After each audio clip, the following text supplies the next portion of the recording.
మనం రోజు చేసేటువంటి పనులలోనే మ్యాథమెటిక్స్ ఉంది. ఉంది. ఉంది. బట్ మనం ఏంటంటే ఆ మినిమమ్ కామన్ సెన్స్ బేరీజ్ వేసుకోకపోవటం వల్ల మనకు భయంగా అనిపిస్తూ ఉందన్నమాట. అంటే ఒక యాంగ్జైటీ అబ్బో మ్యాథ్స్ అంటే ఇది అని.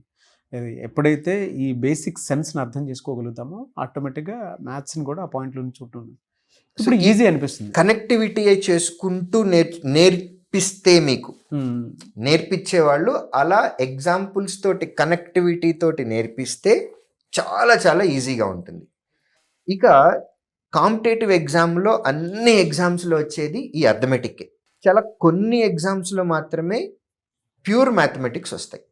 అందులో కూడా ఆల్జిబ్రా నుంచి ఇన్ని మార్క్స్, ట్రిగ్నామెట్రీ నుంచి ఇన్ని marks, areas and volumes, mensuration నుంచి ఇన్ని మార్క్స్ అని కోఆర్డినేట్ జామెట్రీ నుంచి, అంటే మ్యాథమెటిక్స్ నుంచి వచ్చి కొన్ని క్వశ్చన్స్ ఉంటాయి.